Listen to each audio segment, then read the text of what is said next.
What's up, YouTube? This is Too Raw for TV. All right, so before I get into this video, I want to give a shout out to a couple of subscribers for showing love.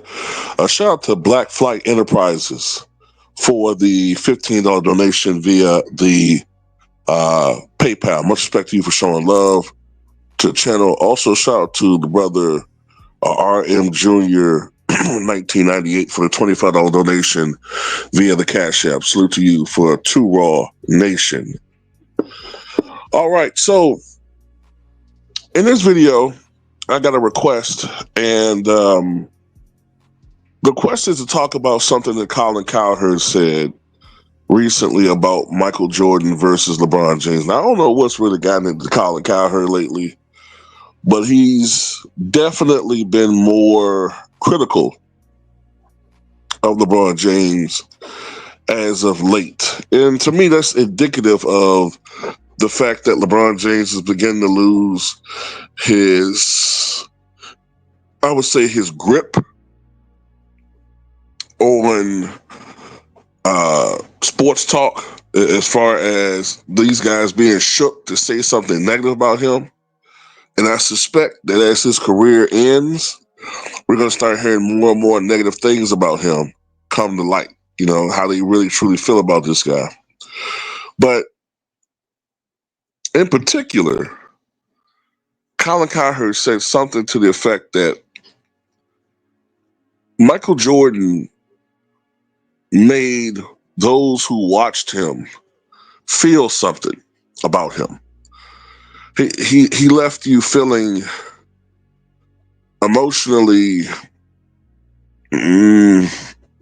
passionate about him and the game, whereas with LeBron James, with the exception of his cult members, we don't really feel anything when we're watching him. Like, you're watching a great player, but he doesn't have the charisma of a Michael Jordan. And this is him saying this right here. LeBron wasn't willing, and this is what killed it, according to John Hollinger. He wasn't willing to leave $52 million on the table for a mid-level exemption. So don't think about that. LeBron's a billionaire.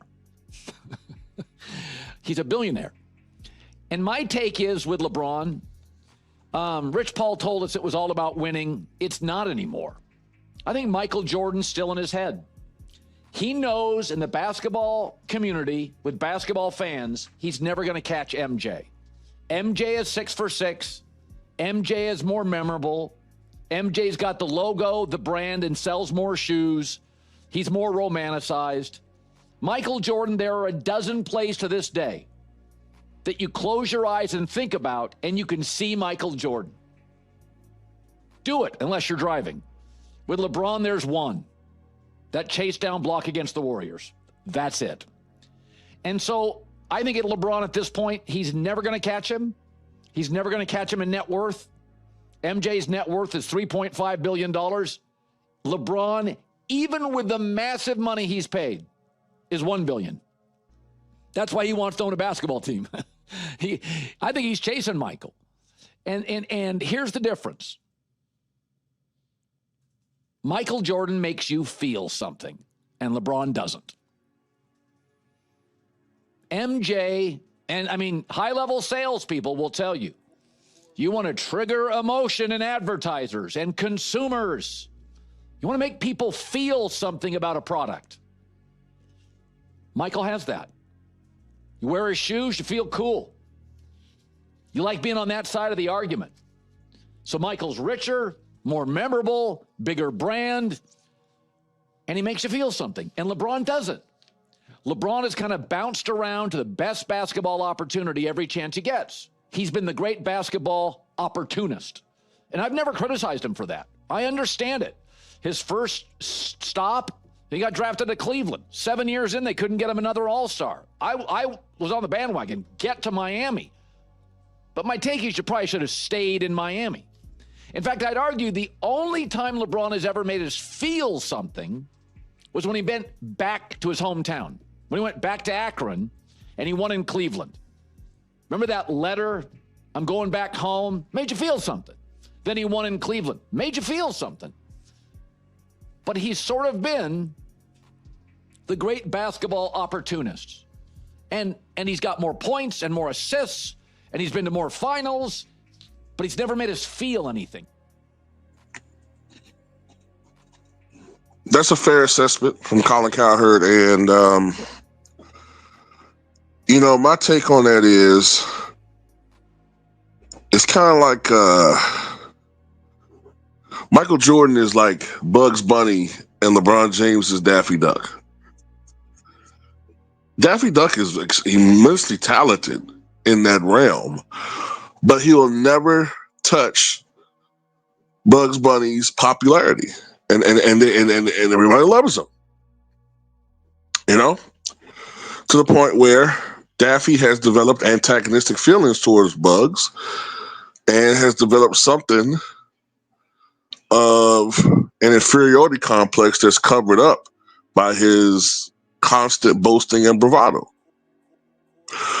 You could also make a comparison with, I guess, the movie Gladiator. I forget the characters' names, but Russell Crowe's character was the gladiator who was winning battle after battle, defying the odds, and got the crowd on their side. And LeBron James is like the evil emperor who has all this power, but yet he's not a man of the people. They do not love him. And, at the end of the day, in that movie, the people betrayed him, the emperor.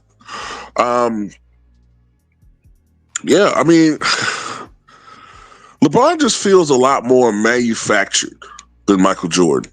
And I get it. Michael Jordan was a consummate corporate man, He pitched everything. So I'm not sitting here and say like he's some revolutionary. Michael Jordan was corporate. But he had a way of towing the line between consumerism and authenticity.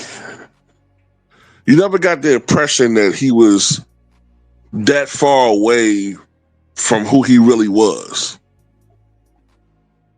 Whereas LeBron James, you just get a sense that he's almost never allowing himself to be who he truly is.